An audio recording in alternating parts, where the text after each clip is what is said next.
Bienvenidos al Late de Nuevo Tiempo. Con ustedes, Joaquín Pincheira. Señoras y señores, muy bienvenidos a esta nueva edición de Ley de Nuevo Tiempo. Ahí sí no me salía el aplauso. ¿Cómo están? Bienvenidos.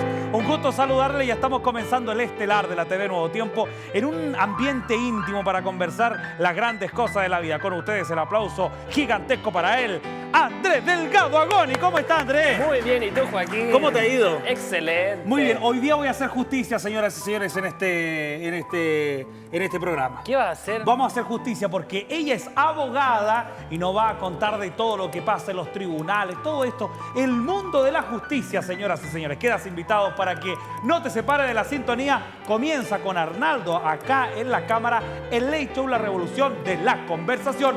Comienza ahora. Bienvenidos.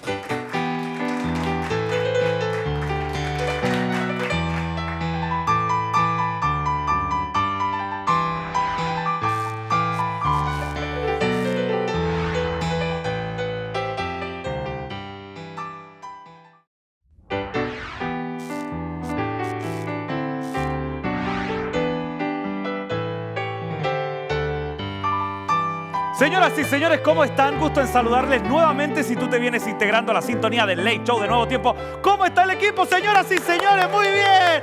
Esos gritos, Patricia Albornoz, Claudio Johnson, ahí al switch también, Tito Sandoval, ahí Germán González, Camila Fuentes, Marisa, todo lo que hacen posible. Muy bien. Hoy día vamos a tener una parte musical extraordinaria. Andrés Delgado ya me va a contar quién es.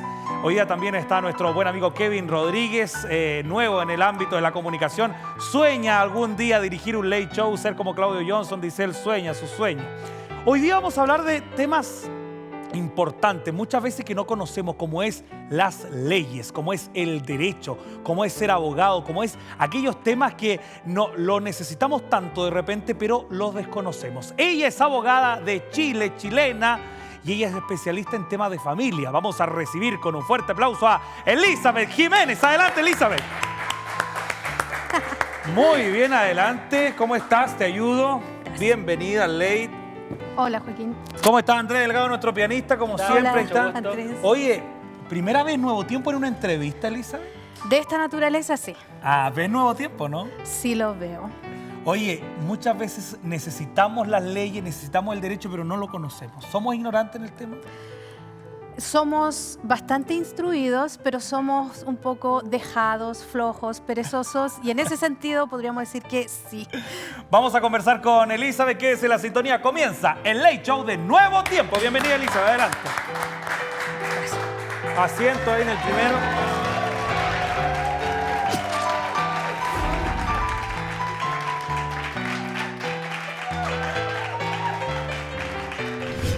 Vamos a comenzar a conversar. Mira, Elizabeth, siéntete en tu casa, siéntete Gracias. aquí en el living de tu casa. La idea es conversar de todo un poco. Muy bien. Abogada, ¿cuántos años ya ejerciendo?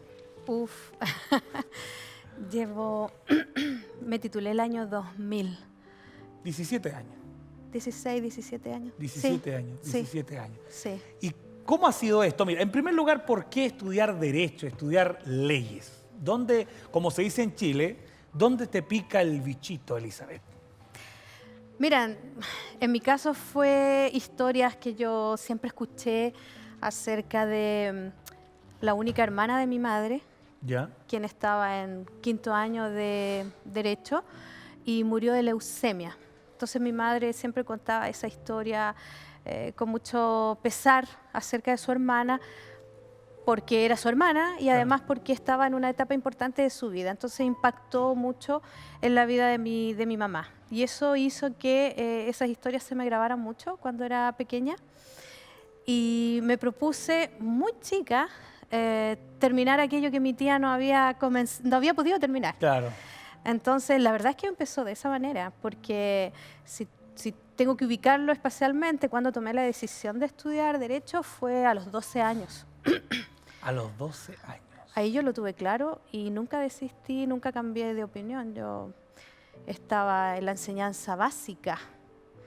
Y Una persona que desde chica ya tenía su carrera, su facultad que quería estudiar. Sí, yo nunca consideré otra cosa para mi vida. Oye, No supe. bueno, vamos a estar conversando de los temas personales después, pero estuviste recientemente en el Foro Sudamericano para la Libertad Religiosa en Buenos Aires, vi esa noticia también. La libertad religiosa es respetar la religión del otro. Cuéntanos así en breve. Acerca de la libertad religiosa, Sí. la libertad religiosa, en palabras muy sencillas para que todos lo podamos comprender, es el respeto a la creencia o al derecho a no creer en una religión, en un credo o en una fe determinada, poder ejercerlo libremente, que me lo respeten en la forma, dentro de una legalidad, una legitimidad, Claro. una moralidad, etcétera, tanto lo que yo creo como lo que cree el de al lado. Oye, estuviste en Buenos Aires durante el 2016. ¿Cómo fue esa experiencia juntarse con pastores, sacerdotes, de rabinos de otras denominaciones? ¿Cuál fue la idea y el objetivo de ese encuentro? Mira, ese encuentro es un encuentro que muy de cotidiano lo hace una organización muy importante argentina, CALIR, donde se autoconvocan para hacer seminarios, foros, discusiones en torno a temas religiosos. Y ellos nos invitan al resto de Sudamérica, todos los países sudamericanos estuvimos representados ahí, para que nosotros nos podamos unir a esta misión, a esta causa, especialmente las personas que nos estamos dedicando de una manera más profesionalizada o con una dedicación más directa al desarrollo de la temática de la libertad religiosa. Y a grandes rasgos es sumamente interesante, enriquecedor. Te voy a dar un aspecto que puede ser muy baladí, pero confirmé una vez más que la libertad religiosa, a lo menos en Sudamérica, todavía es un asunto de varones. Lo digo porque recién tú mencionaste cómo es esto de estar con sacerdotes, pastores, y la verdad es que verdad. así se dio. O sea, si tú miras el reporte fotográfico, éramos muy pocas las mujeres representando a la libertad religiosa sudamericana, muy pocas, muy escasas. La mayoría de los que están dedicados a la libertad religiosa son varones, porque la mayoría de ellos efectivamente están más vinculados al área de la teología, Claro. pero hoy día al área del derecho habemos muchos, cada vez más, pero siempre una minoría femenina. ¿Se va a acabar en Sudamérica algún día la libertad religiosa? ¿Vamos a llegar al extremo, Elizabeth, o no? Tú tienes que pensar que el conflicto humano más grande a lo largo de toda la historia de la humanidad ha sido el conflicto religioso. Claro. Y a veces nosotros dejamos de darle la relevancia que le corresponde. Las grandes guerras actuales son por el hecho religioso.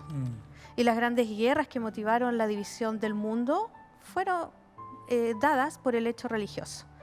Entonces, tal vez en algunos países como los nuestros, los sudamericanos, los más desarrollados, países europeos, etcétera, no le damos el realce que merece porque estamos en una suerte de situación más acomodada, porque tenemos ciertas leyes más protectivas, más fomentadoras de nuestras libertades individuales y libertades personales, pero siempre hay situaciones de mucho conflicto, hay mucho por hacer, como lo dices tú, porque el hecho religioso es uno de los hechos sociales más relevantes para el ser humano, para las personas, para el individuo que se desarrolla en sociedad, y muchas veces no le hacemos el énfasis que le Claro. corresponde.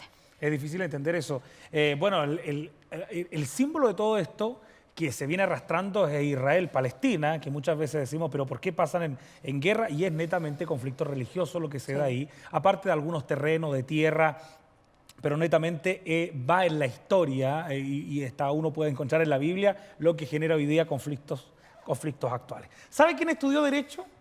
Y le voy a decir que prenda el micrófono a Andrés Delgado. Andrés Delgado estudió Derecho, pero estudió un año. ¿Sí o no, Andrés Delgado? Sí, sí. ¿Y por qué se salió?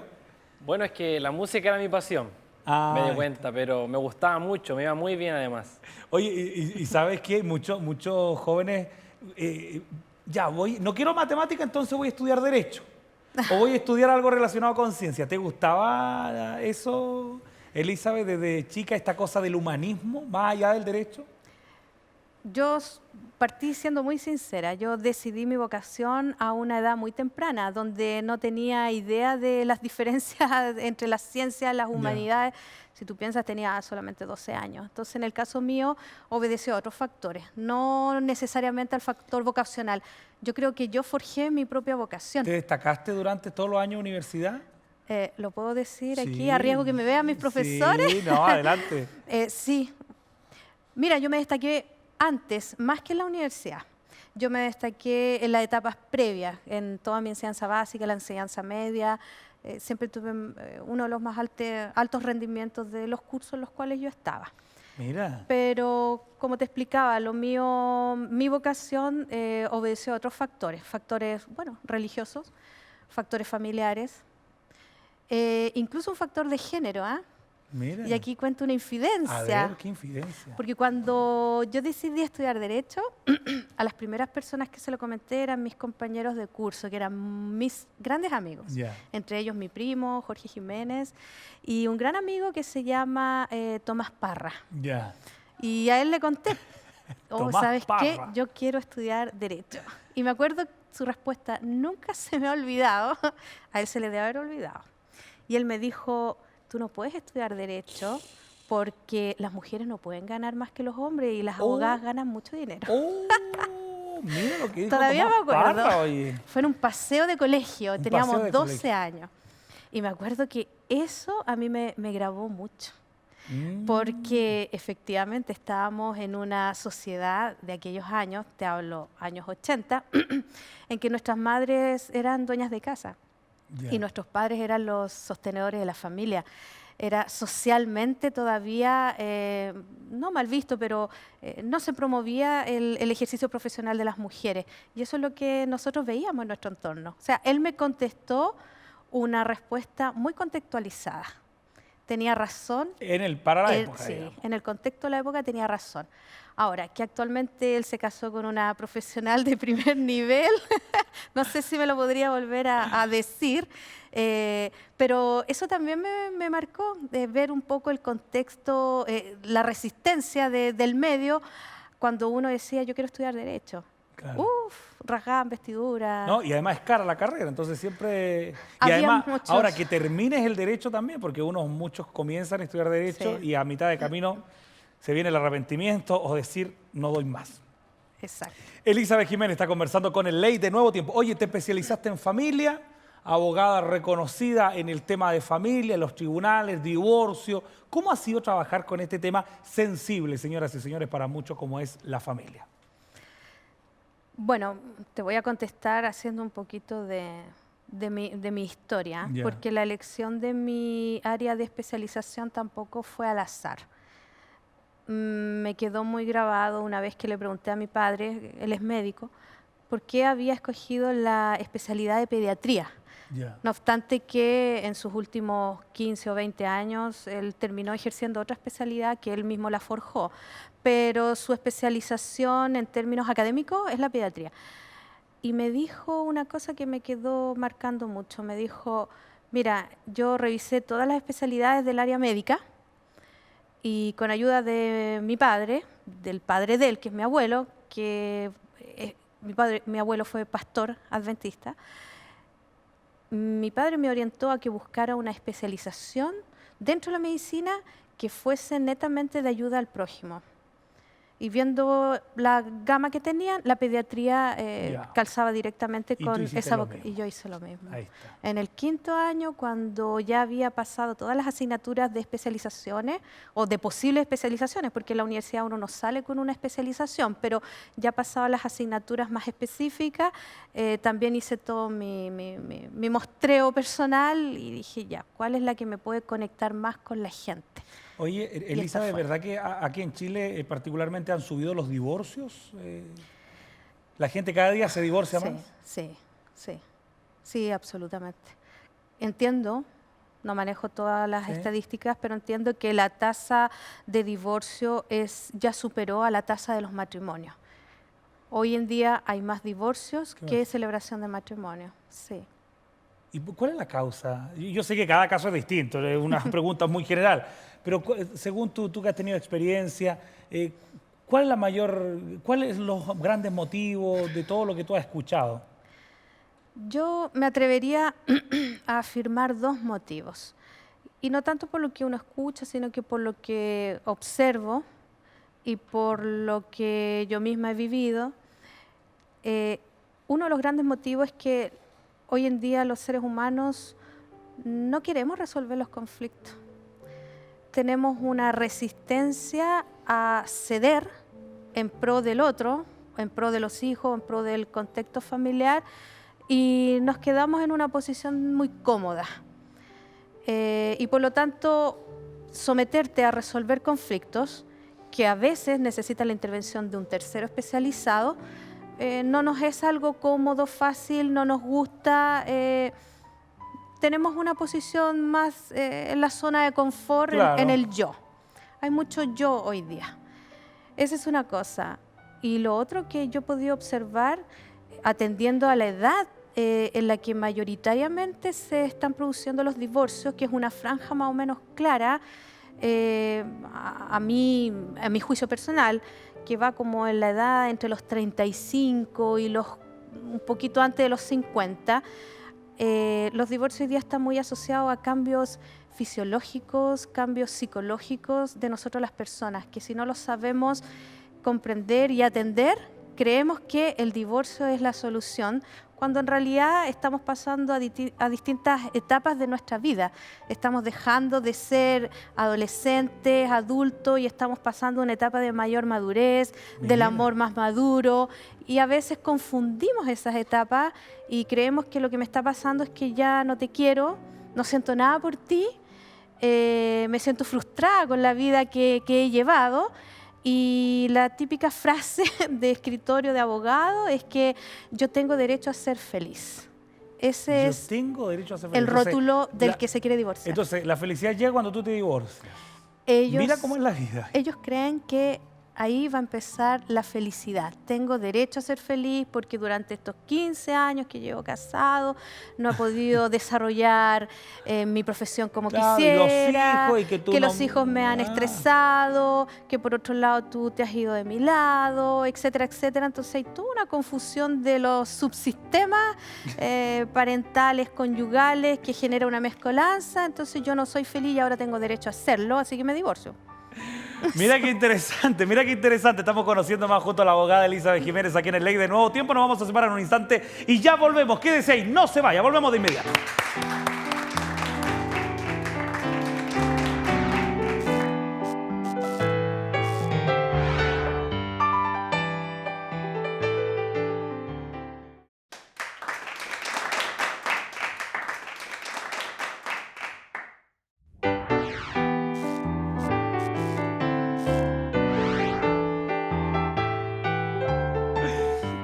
Señoras y señores, estamos junto a ustedes, somos la TV Nuevo Tiempo y en Facebook está el Ley de Nuevo Tiempo a través de Twitter, está Nuevo Tiempo Ley a través de YouTube. Tú puedes encontrar las 2 temporadas de Ley de Nuevo Tiempo. Han pasado más de 60 invitados fácilmente durante estas 2 temporadas, así que tú quédate en la sintonía porque hoy día está conversando con nosotros Elizabeth Jiménez. Ella es abogada. Muy bien, estábamos hablando del divorcio y de la separación y yo quedé pensando, tú dijiste que lo que dice la gente que se va a divorciar, porque hoy día hay tanta gente que en este momento a lo mejor está pensando en divorciarse o en separarse, yo quiero ser feliz, ¿no es cierto?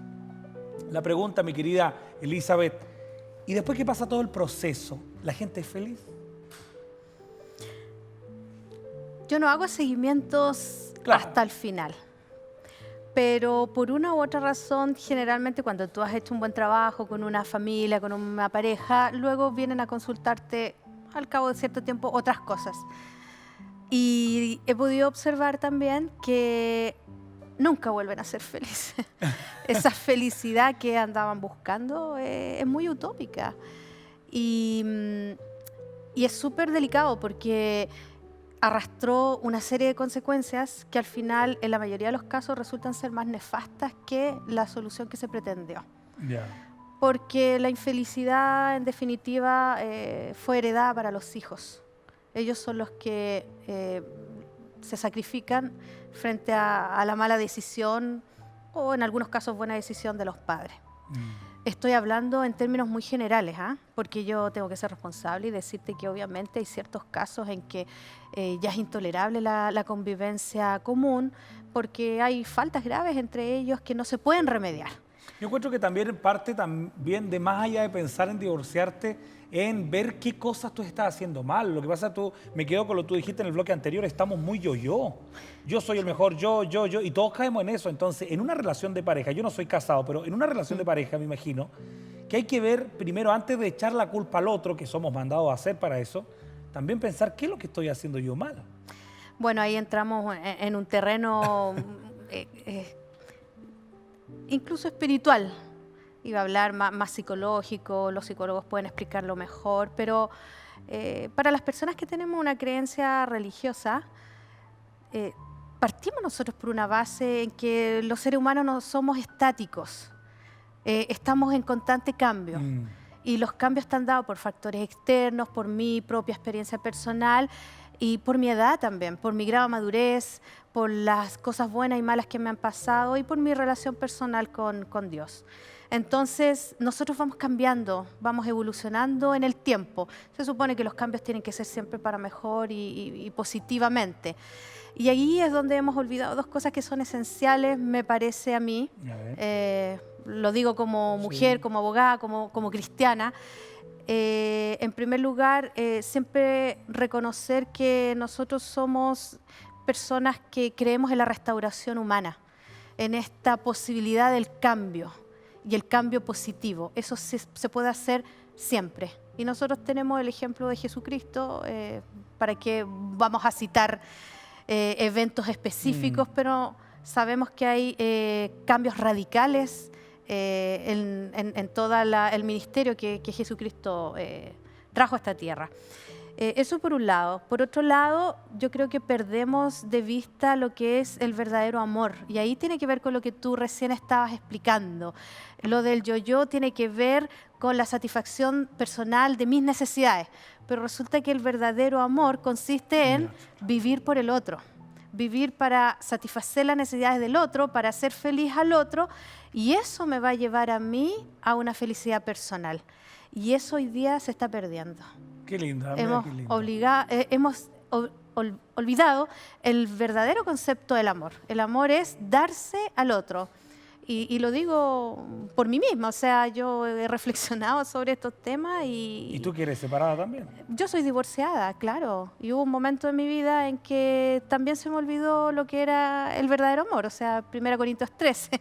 Y es lo que ahora yo les digo a mis amigos, a los cercanos, o cuando puedo dar un consejo. Si tú tienes una duda de si estás haciendo bien o mal en tu relación de pareja, chequéate con 1 Corintios 13 y ahí vas a tener la respuesta. Y por último, hay una palabrita que me ha dado muchas vueltas últimamente porque la he escuchado mucho en ciertas charlas, exposiciones, sermones o como tú quieras, que es la palabra el deber. El deber, la obediencia. Y lo digo como, vuelvo a insistir, como cristiana, como mujer, como una persona que tengo experiencia en esto, en mi observación y en mi vida personal, nosotros tenemos que relevar el sentido de la obediencia. Si nosotros creemos en un catálogo de actuación, de conducta ética personal, tenemos un manual, obedezcámoslo. O sea, yo hago una diferencia entre las personas, parejas en crisis que yo atiendo y que son cristianos, de los que no son. Obviamente a los que no son no les voy a poder hablar de estos conceptos con esta soltura, ¿me comprendes? Pero a los que sí son, les digo, mire, examínese por aquí, examine su obediencia, porque si nosotros somos obedientes a nuestro catálogo o a nuestro manual, tal vez esta no es la solución. Claro. No era esta. Oye, Elizabeth, uno al hablar es abogada o el término abogado o juez, inmediatamente a la cabeza se nos viene el término justicia. Injusticia, justicia, etc. ¿Será justo el divorcio? ¿O será justo determinada decisión, etcétera, etcétera? Y yo admiro de ti esta fe, el vivir el cristianismo, que es tan importante. Ahora, ¿en qué se diferencia el abogado cristiano? Porque hoy día cada uno tiene según su experiencia, su opinión con respecto al abogado. Al abogado a lo mejor lo único que quieren es dinero, el abogado están como tendenciados, es que el juez no sabe, etcétera, etcétera, etcétera. Y tú, yo sé que tú tienes algo muy importante en tu vida que es trascendental, que es la ética profesional. Es siempre ver un poco más allá de por qué pasan las cosas. Y eso es tan importante. Quiero que hablemos un poco de la ética, del hacer las cosas bien. Mira, yo tengo amigos y grandes colegas juristas, abogados, catedráticos, etcétera, que sin ser cristianos son personas rigurosamente éticos y correctos. Me gusta que mis amigos sean así, no necesariamente tienen credos, algunos simplemente no creen. Pero de un profesional que profesa una fe religiosa, tiene un credo, específicamente si es cristiano más aún, no puede ser de otra manera. No puede ser y no debe ser de otra manera. Nosotros los profesionales, en el caso particular mío, abogados, cristianos, en mi caso adventista, el tema de la ética es un valor esencial en el ejercicio diario de la profesión. Y no puede ser de otra manera porque el trabajo que nosotros hacemos, si tú piensas específicamente el mío, que trabajo con familias, con personas en situaciones de crisis y de las crisis más profundas que puede existir. O sea, las cosas más graves que puede pasarle a una persona en el transcurso de su vida es una enfermedad grave, es una pérdida por un fallecimiento y es una separación o un divorcio. Yo creo que no hay nada más grave en la vida que eso. Y cuando nosotros intervenimos, lo hacemos con un sentido de trascendencia, con un sentido de voy a intervenir en algo que es tal vez lo más trascendente que le va a pasar a esa persona en ese minuto dado de su vida y lo más trascendente tal vez que le va a suceder a esos niños que están quedando. Y esto los puede a ellos de alguna manera proyectar para su vida de adulto. O sea, cómo se resolvió la separación de sus padres o el divorcio de sus padres a la edad de 12, 13, 14 años, si se resolvió de una manera constructiva o destructiva, va a, en definitiva, influir decisivamente en la etapa adulta de esos adolescentes, de esos jóvenes. Entonces, bajo esa óptica, estamos obligados nosotros a trabajar con una ética de la más alta, del más alto nivel, en nuestras palabras, en nuestra intervención, en nuestro comportamiento, incluso el comportamiento con el abogado contrario, con el que yo tengo por el otro lado. Y ese es un sello, yo creo que nos distingue, no solo creo que nos distingue, nos debiera distinguir. Nosotros lo debiéramos tomar como una impronta personal. Oye, hoy día tuviste un caso que hablábamos ahí fuera de cámara, donde perdiste el Sí. caso hoy día. Pero me quedo con lo que tú dijiste después. Todo tiene un propósito en la vida. Y de un abogado que diga eso, claro, a lo mejor un abogado normal va a quedar enojado, va a quedar molesto porque perdió la causa. Cuéntanos a grandes rasgos, yo sé que no puedes compartir obviamente, pero tú hoy día perdiste el caso. ¿Cómo fue? Mira, una madre estaba solicitando la suspensión del régimen comunicacional o de visitas que su hija tiene con el padre, porque la hija tiene 8 años y se resiste a seguir saliendo los fines de semana porque la hija ya no acepta a la pareja actual de su papá. Ese es el contexto. Y yo llegué con todo el aparataje de prueba, con los testigos, documentos, en fin, y él no llegó, no trajo nada, ni siquiera vino con un abogado.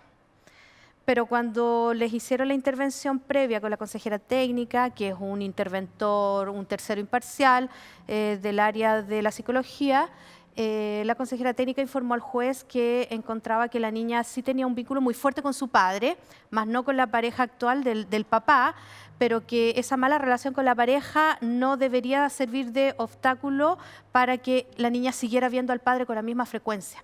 Entonces finalmente la jueza dijo, yo no veo aquí motivo para suspender ni restringir. Claro, ¿cómo le explicas tú a la madre? Bueno, ella lo vio, cómo peleamos, cómo los testigos declararon, señalando esta incomodidad de la hija. Cada uno hizo su trabajo. Cada uno hizo su trabajo de la mejor manera que pudo, pero finalmente la jueza dijo, no le voy a suspender. Y a la hora de sacar ciertas reflexiones uno dice, bueno, que injusto porque yo hice mi trabajo. Tú quedaste molesta, me imagino. Yo no quedo molesta. ¿No?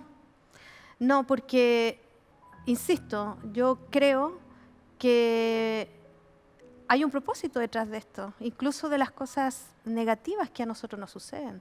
Si hay un propósito, tal vez una sentencia que hubiese acogido esta suspensión, si hubiese significado, tal vez, no sé, que la historia de vida de esta niña se alejara de su papá de una manera irremediable. No lo sé. Y eso a mí me daría mucha tristeza, volver a verme con esta niñita a los 14 años y que me diga, ¿sabe qué, tía? Después que usted ganó ese juicio, yo con mi papá me alejé y ya no lo vi más. De pronto pensé una cosa así y creo que me dolería mucho.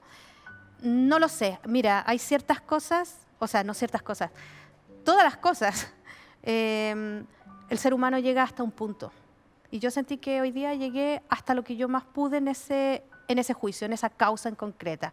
Y lo que yo pensé que podía ser justo ante los ojos de la jueza no fue justo.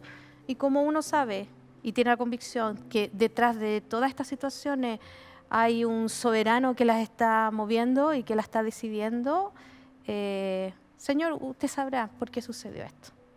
Mira qué lindo, importante poder reflexionar sobre estos temas y más aún en un tema sensible, valga la redundancia, en el tema de la justicia, en el tema de llegar a los tribunales, en el tema de que un tercero decida tu vida o decida la vida de tus hijos. Entonces, tener lo espiritual siempre presente es un desafío, encuentro yo. No es fácil. No es fácil y volvemos al mismo punto que señalamos hace un rato atrás. Esta necesidad de que un tercero resuelva tu vida tiene que ver con que nosotros no estamos acostumbrados a resolver nuestros conflictos. Y no solo no estamos acostumbrados, no queremos aprender. Esa es una de mis grandes conclusiones después de 16 años de ejercicio. Claro, no podemos ceder, reconocer los errores, aprender de los errores. Siempre queremos tener la razón. Siempre queremos tener la razón y por otro lado somos muy cómodos. Entonces, además, dentro de nuestra jerarquización de prioridades, siempre o muchos de nosotros utilizamos la frase no tengo tiempo, no tengo recursos. Señora, haga una terapia, busque a un psicólogo. No tengo tiempo, no tengo terapia, no quiero. Y yo creo que se gastaría menos dinero pagándole a un buen interventor, un buen mediador, un buen terapeuta, un buen teólogo, un trabajo integral con interventores de las distintas áreas, ahorraríamos mucho más dinero invirtiendo en ese tipo de profesionales que un buen abogado con un buen juicio y con todas las consecuencias que año a año uno las va pesando, porque todo al final es un conflicto. Si tú piensas en un hogar que se destruye, no vayamos lejos. El divorcio es una de las principales causas de empobrecimiento de las familias, y esto en todas las sociedades. Por supuesto, porque si hasta un minuto habíamos dos que solventábamos un hogar común, con el divorcio cada uno tiene que solventar un hogar de manera individual, e incluso el que tiene más recursos tiene que ayudar al otro. Eso es un empobrecimiento. Claro. ¿Me entiendes? Entonces, en términos económicos, no es negocio. Qué interesante hablar de estos temas. Elizabeth Jiménez, abogada, nos acompaña hoy día en el Late de Nuevo Tiempo. Oye, me quedé pensando cuando tú dijiste, mira, todo tiene un propósito, Dios está al mando. Entonces, podemos decir que Dios es justo, viéndolo de la parte espiritual, viéndolo de la parte ya más profunda, digamos. Dios sabe por qué hace las cosas. Mira, no solamente Dios es justo, sino que es un estratega. Yo así lo veo. Yo soy mediadora familiar, te contaba, estoy muy acostumbrada a hacer negociaciones de todo tipo, que tengan que ver con las familias, con las herencias, con los inmuebles. Y hay veces en que las negociaciones no resultan en el minuto más apropiado para mí, para mi cliente o para la otra parte, y me resultaron 10 meses después, 12 meses después. Pero cuando tú miras para atrás, entiendes, no era ese momento, era después, porque ahora esta persona va a salir más beneficiada que hace un tiempo atrás. Y cuando tú te subes un poquito más arriba, esto es como escalar un cerro. Yo cuando empecé a hacer trekking hace algunos años atrás, lo he dejado, se nota. Hice trekking un tiempo y ahí lo entendí recién, cuando escalaba las montañas. Mientras más arriba iba llegando, se me abría el espectro, se te abre la visión. Y ya cuando estás en la cima, ves una visión panorámica completa de 360 grados. Y esa visión uno no la tiene cuando está metido en el conflicto. Necesitamos siempre salir un poco y subir un poco más. Y cuando tú miras desde arriba los por qué, los tiempos, te das cuenta que había un propósito. Aunque hubo una pérdida, hubo una pena, hubo un duelo, etcétera, pero hubo un propósito. Alguien ganó. Y uno tiene que aprender a ganar, a sacar provecho de todas las cosas. Cuando digo sacar provecho no estoy hablando de dinero, estoy hablando de una enseñanza, una trascendencia. Trascendencia, qué lindo. Estamos conversando de todo esto con Elizabeth Jiménez. Nos vamos a separar un instante, quédese ahí, luego viene la parte musical con Andrés Delgado, un invitado de hoy. Pausa, no se vaya, vuelve el Ley del Nuevo Tiempo.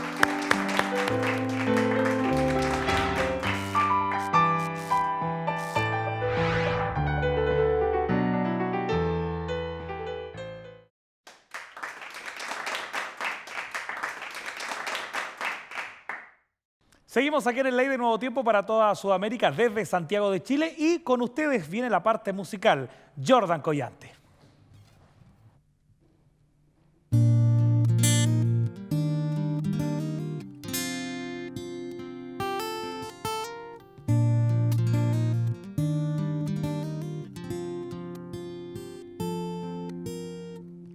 Cuando te tome hoy el miedo no sepas dónde ir, ten presente que hay un cielo que cuida de ti. En la vida hay muchas pruebas que tendrás que vencer. Hay momentos de oscuridad, pero en Dios la luz está. Cuando venga el temor, cuando te abrace el dolor, cuando venga la inseguridad, es tiempo de darle el corazón. Hay un Dios que me cuida, que me aparta del mal, que me acompaña en la tempestad.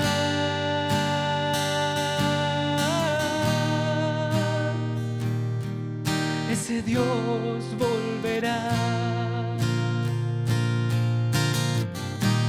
Mi Jesús bajó del cielo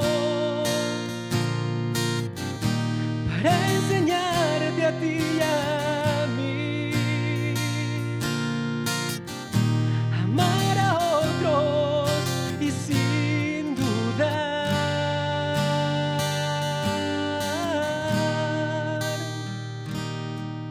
que su amor te sostendrá.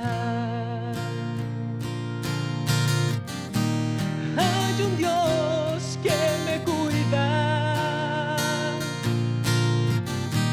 que me aparta del mal,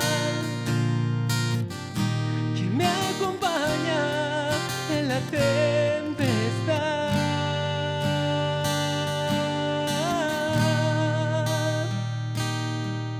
Ese Dios volverá.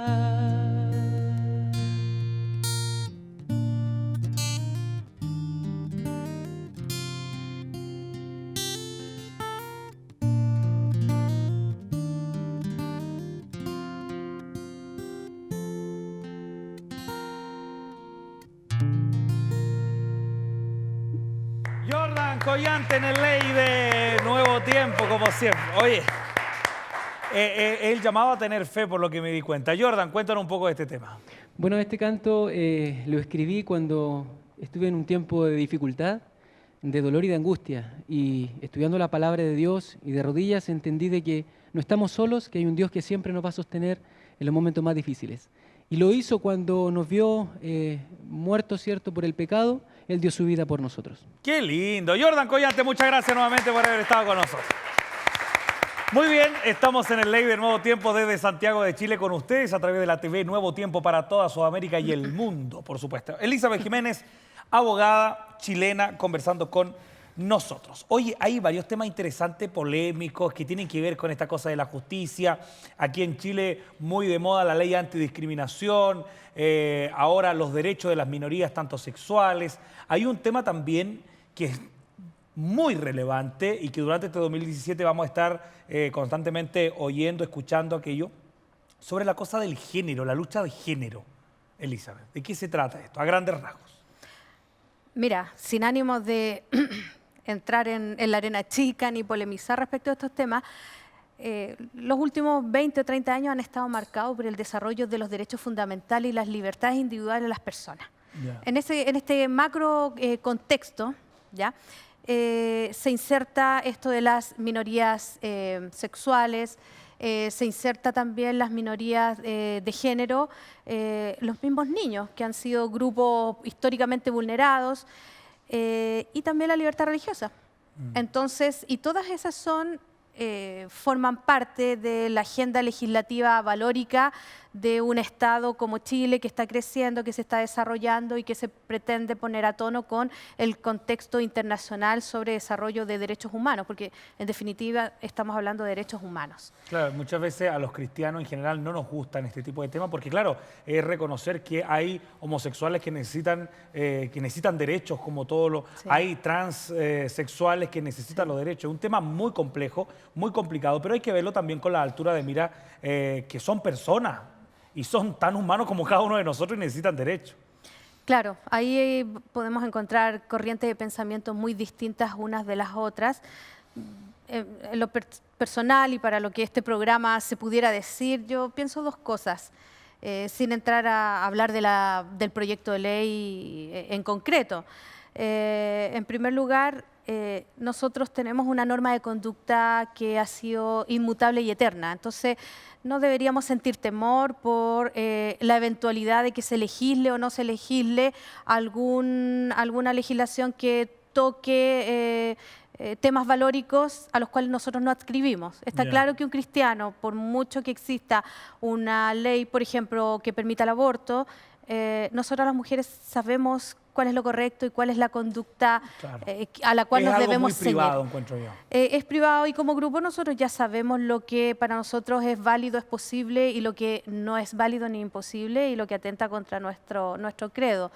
Por otro lado, si tú piensas, Jesús, ¿de quién estuvo rodeado? Claro, de personas que pensaban distinto a él. Mira, yo quiero ahondar más en ese tema que este proyecto de ley invita a que el niño, cumpliendo los 18 años, que diga, el joven en este caso cumpliendo arriba de los 18 años, ya puede elegir el sexo que quiere ser. Claro, a grandes rasgos, lo que elige es el género. Esto es, el sexo ya le viene otorgado de nacimiento. Lo que elige es cambiarse este comportamiento, esta conducta social de hombre o de mujer, porque no obstante el sexo con el cual fue dotado, a él la persona no le acomoda y quiere cambiar el género para mutar hacia el otro. Claro. Con intervención quirúrgica o no es obligatorio. El proyecto de ley en sus orígenes permitía que esa elección solamente la pudiese hacer el adulto mayor de 18 años. Luego ciertos grupos sociales han presionado mucho para que los adolescentes también puedan hacer esa mutación con la autorización de sus padres. Vamos a ver en qué va a quedar todo eso.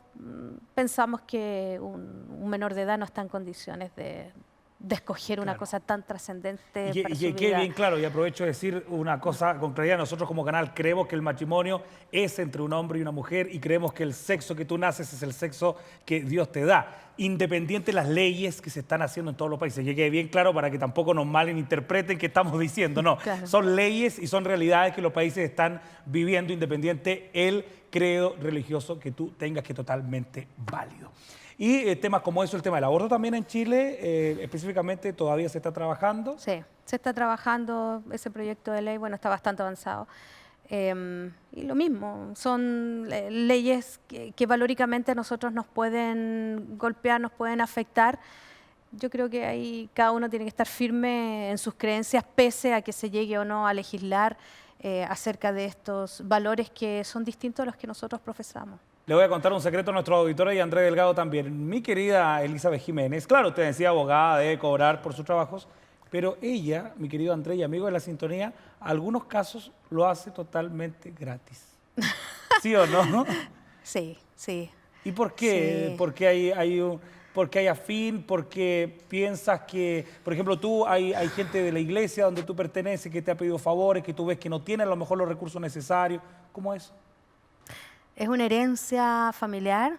Yo te lo mencioné, soy nieta de uno de los pastores pioneros del adventismo en Chile y mi abuelo siempre tuvo gestos de gratuidad hacia mucha gente. Bueno, ellos en esos tiempos eran escasamente remunerados, tú sabes, y es un hombre que él regalaba mucha parte de su sueldo a sus hermanos queridos. Siempre, siempre lo vi con esos gestos. Por otro lado, siempre recibí el ejemplo de mis padres.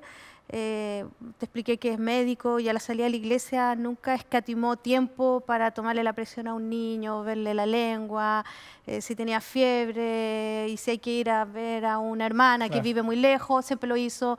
Mi madre siempre apoyó, aportaba de otra manera. Ellos son ejemplos muy válidos en mi vida.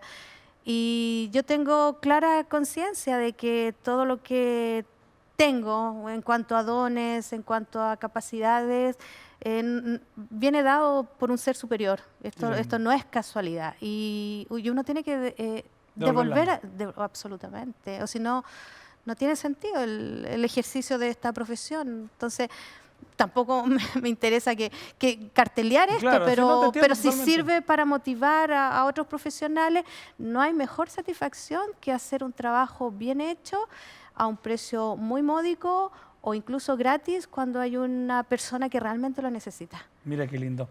Oye, Elizabeth, próximos desafíos, sigues trabajando como loca, como se dice aquí en Chile, como loca trabajando ahí las cosas de familia. ¿Qué desafíos hay próximos? Yo tengo dos áreas que estoy desarrollando fuertemente. Por una libertad religiosa también. Libertad religiosa y familia. Esas son mis dos grandes áreas. Y en este minuto las estoy conectando. Después de 16 años de profesión encontré el punto de conexión entre las dos y tiene que ver con el ejercicio de la libertad religiosa en los menores de edad, en la infancia y en los adolescentes. Dios mediante, ese va a ser mi proyecto de tesis doctoral, que lo tengo pendiente, porque lo que hablábamos hace un momento, todo tiene un propósito en la vida y yo creo que con los años uno madura y comprende los por qué y los para qué. Y yo entendí que haber desarrollado en paralelo estas dos subespecialidades me llevaron a entender que había un momento en la vida en que se iban a conectar y eso es ahora. Mira, qué está importante. sucediendo. Qué importante y siempre pensando en el otro, pensando en este caso en los niños y todo lo que significa esta libertad religiosa. Esta libertad religiosa que nos cuesta, conversábamos hace un rato, que donde yo tengo que defender al católico, yo como adventista, yo como evangélico, tengo que defender y ser capaz de defender otra religión. Esa es la libertad religiosa en general. Es decir, respétame mi libertad como también yo te respeto y defiendo tus intereses. Mira, ahí está la conciencia también, la libertad de conciencia. Y yo te reafirmo una idea. Yo ya mencioné que soy miembro de la Iglesia Adventista del Séptimo Día y la Iglesia Adventista del Séptimo Día es pionera en la defensa de la libertad religiosa porque al alero de esta iglesia nace la primera y la más grande organización sin fines de lucro para la defensa de la libertad religiosa. Estamos hablando por allá por los años 1890. que todavía existe esta organización como la consultora más importante en materia de libertad religiosa de Naciones Unidas. Y esto también es un semilleo de mi abuelo, el pastor Francisco Jiménez. Él me enseñó a amar la libertad religiosa y él me enseñó a vincularme con los credos que son distintos a los míos en un plano de igualdad y de respeto, que no es lo mismo que tolerancia, porque en la tolerancia hay un tolerador y un tolerado. En algún minuto, quien tolera se puede agotar y deja de tolerar. Es como soportar. Es como soportar. Uno tiene que aceptar. No, es aceptar e incluso valorar. Valorar esa diferencia, elevarla a una categoría de esencial y vivir con ella, aprender a vivir con ella. Mira qué interesante, qué profundo lo que ha conversado con nosotros Elizabeth Jiménez. Gracias, Elizabeth. Se nos pasó el programa. Gracias por haber tenido esta oportunidad de conversar con nosotros y te llevas un regalo de la Asociación Casa Editora. No queremos que te vayas con las manos vacías. ¿Cómo abrazar un corazón de Tamira Hortz de la Asociación Casa Editora Sudamericana? Gracias. Y el aplauso de todo el equipo de Ley de Nuevo Tiempo. Aprender a reflexionar sobre estos temas tan interesantes. Te queda ahí. Y yo me despido. Gracias a ustedes por acompañarnos en esta edición. Y hazlo todo con un propósito, hazlo todo siempre pensando en el otro, siempre sacando lo mejor de cada uno y no siempre aprovechándose, ¿no es cierto? Como hablábamos con Elizabeth. Gracias por la sintonía, quédate con nosotros porque hay mucha más programación de Nuevo Tiempo. Somos el canal de la esperanza. Que estén bien, chau, chau.